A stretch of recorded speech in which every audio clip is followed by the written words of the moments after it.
sudah ada Dokter Maria, spesialis gizi klinik. Halo dokter, Hai. apa Halo, kabarnya apa dok? kabar? Dokter, Baik sekali. apakah suka minuman-minuman dari temulawak? Sayangnya saya agak-agak nggak suka. Ada ya, ada golongan yang suka banget, ada golongan yang tapi nggak sebenarnya mau. kalau mengingat manfaatnya, kayaknya yang dari nggak suka jadi suka sih. Iya ya, jadi disuka-sukain aja ya. Atau tergantung pengolahannya ya. Iya betul. Karena banyak banget ini mitos atau fakta yang Betul banget, beredar betul. di masyarakat mengenai temulawak. Karena ini salah satu tanaman rimpang yang sangat famous ya, yang sangat Terkenal dari Indonesia ya. Nah, ini yang pertama, mitos atau fakta dokter, Mhm. bahwa temulawak sama dengan ginseng. Oh Mitos ya, atau fakta? pastinya mitos. Mitos. Berbeda sekali. Dari bentuknya saja, warnanya juga Iya. sebenarnya berbeda banget ya. Kalau khasiatnya dok, apakah sama Termasuk berbeda. Berbeda ya? Namun ternyata temulawak dikatakan mempunyai aksi potensial terhadap kesehatan jauh lebih besar daripada ginseng. Wow. Sayangnya memang penelitian yang di tingkat klinis yang lebih ke clinical trial ke manusia ini memang masih minimal, lebih ke arah yang laboratorium. Tetapi potensialnya lebih besar daripada ginseng. Kalau gitu semestinya kita mesti bangga nih sebagai orang Indonesia ya, karena kita punya tanaman yang lebih powerful daripada ginseng. Justru yang biasanya orang Indonesia keliru adalah temulawak sama kunyit. Nah, itu dia, suka Mirip kutukan. sekali, bahkan saat aktifnya juga mirip. Iya. Hanya rasanya aja yang agak berbeda. Kalau kunyit kan lebih cenderung dipakai untuk masak. Iya. Kalau temulawak atau namanya sih sama-sama ada turmeriknya. Kalau yang ini namanya Javanese turmeric, jadi khas ya. Jadi lebih dikatakan berasal dari Indonesia. Ini lebih dipakai untuk herbal, jadi untuk pengobatan tradisional tadinya. Oke.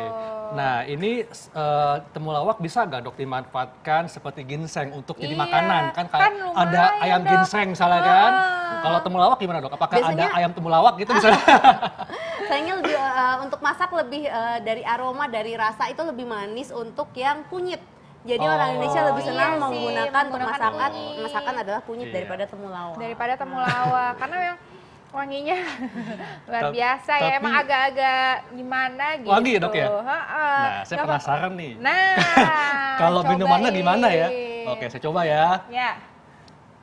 3, 2, 1. Gimana rasanya? Manis kok. Manis ya? Iya, enak. Berarti ini sebenarnya yang sudah diekstrak tapi dicampur dengan pemanis. Ya, kepo deh. Gitu. Nah, rasa aslinya gimana tuh? Dok? Sebenarnya Sebenarnya rasa kalau asli. justru kalau kunyit tuh lebih ada aroma manisnya, rasa-rasa manisnya. Tapi kalau temulawak itu sebaliknya. Oh gitu. Ya, jadi Wah, makanya kenapa lebih sering dipakai buat Sekarang ya. ini ada lagi yang lebih pekat pemirsa. gimana rasanya, Dok Ya, Arli? gimana rasanya nanti Dokter Haikal bakalan cobain. Tetap di Ayo Ayo Hidup Hidup Sehat. Sehat.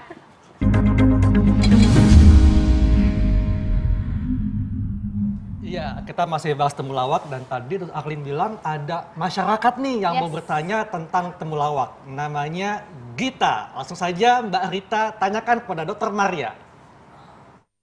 Halo dok, nama saya Gita. Saya mau tanya, benar gak sih dok, temulawak itu mampu meningkatkan nafsu makan? Lalu bagaimana cara mengolahnya? Terima kasih dok. Nah, itu tadi pertanyaan dari Gita. Ya dok, sebenarnya tadi udah sempat dibahas ya dok ya? Tadi sempat kita bahas. Jadi sebenarnya temulawak bukan merangsang nafsu makan. Nafsu makan kan kontrolnya ada di otak Betul. juga ya. Tapi sebenarnya lebih memperbaiki struktur saluran cerna supaya fungsinya jadi lebih bagus lagi dalam menyerap zat gizi. Oh gitu, Iya. begitu Gita ya. Nah tadi ada pertanyaan juga nih dok, satu lagi ya dok ya, nggak apa-apa ya dok? Boleh banyak. Ini konsultasi on air hanya di Manis, Ayo manis. Hidup Sehat ya kan, keren banget. Nah ini dia ada Febriansyah yang mau bertanya sama dokter. Silakan. Halo dok, nama saya Febriansah. Saya mau nanya, kira-kira minum temulawak itu berapa kali ya untuk menyembuhkan sakit mah atau masuk angin? Terima kasih. Iya, silakan dok.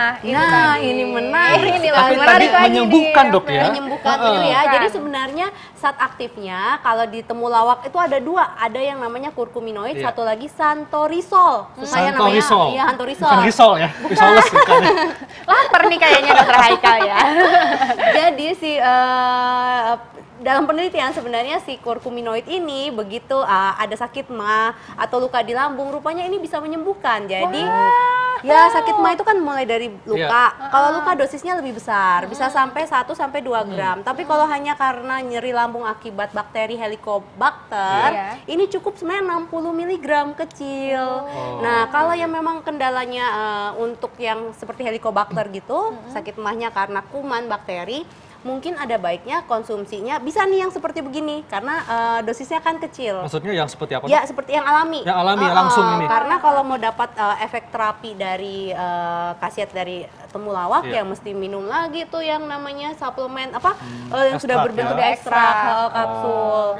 Karena dosisnya besar untuk yang sudah luka di saluran cernanya. Tapi kalau untuk yang biasa aja bisa mungkin sekitar 2-3 kali dosis terbagi pun tidak apa-apa karena tidak ada patokan bahwa harus konsumsi 1 kali sekian gram. Ini nggak ada patokan. Sekali lagi barier usus kita kerjanya bagus sekali, penyerapannya bagus sekali. Jadi dia ngatur nih kalau yang zat-zat seperti ini tidak serta-merta semua langsung diserap. Begitu. Nah, tapi kalau si Febriansyah tadi, Dok, sakit mahnya terus dia langsung minum ini temulawak seperti ini gimana tuh, Dok? Nah, bisa saja sekali lagi kalau untuk sakit mah ini sebenarnya setiap orang responnya kan beda-beda. Betul, Dok. Ada orang yang misalnya karena contoh aja ya, contoh kecil nih, makan pisang ternyata dia sakit mahnya jadi sembuh. Ada orang yang gara-gara makan pisang justru sakit mahnya jadi kambuh. Jadi kalau orang yang belum pernah coba, jangan langsung dikonsumsi banyak, coba dulu sedikit. Apakah sebenarnya berefek ke rasa nyaman di lambungnya? Kalau malah semakin tidak nyaman, di stop ya, betul sekali. jangan dilanjutkan. Oke, tadi kan untuk pencernaan. Dok, ini banyak nih dok pasien datang ke saya nih yang menanyakan apakah temulawak ini bisa untuk menghilangkan jerawat. Cing, hilang. Nah, ini fakta atau mitos bisa menghilangkan jerawat? Hilang ya enggak. Jadi sebenarnya ini masih dalam penelitian. Jadi kalau masih dalam penelitian mungkin jawabannya mitos ya. Mitos, itu lebih bukan karena diminum sebenarnya. Justru karena ekstrak yang ada di dalam biasanya bentuknya udah oil gitu ya, atau entah dibuat krim tapi memang pasti dengan proses yang steril ya. Rupanya bantu mengurangi inflamasi peradangan. Jadi biasanya jerawat yang masih merah-merah itu. Gitu. Atau tapi apakah berarti rasanya nggak mungkin ini dijadiin masker gitu ya? Jangan ya, jangan ya dok ya. Atau karena dia ada minyaknya dok, asiri. Ya itu jadi memang dibuat oil ada yang bentuk oil, ada yang bentuk ointment itu, tapi memang saya rasa saya lihat-lihat kayaknya belum ada produknya di Indonesia ini. Jadi mitos nih ya. Mitos. Oke, selanjutnya nih. Tadi ini sebenarnya pertanyaannya Febriansyah juga nih dok. Mitos atau fakta bahwa kita bisa mengkonsumsi temulawak untuk mengobati masuk angin. Dan apakah Mitos itu masuk atau angin? Fakta. Dan apakah itu masuk angin? Apa itu?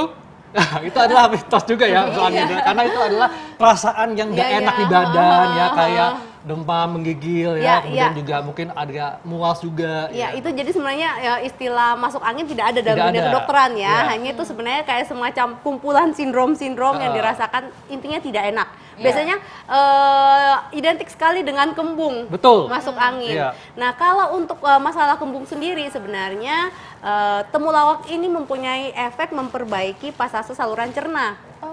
Jadi mungkin dari segi itulah membuat nyaman. Lebih enak ya, karena dia melegakan pencernaan ya. Jadi kayak jahe gitu ya. Betul. Jadi efek kalau jahe kan lebih hangat ya, sensasinya lebih hangat. Tapi kalau temulawak karena memang ada efek untuk memperbaiki pasase.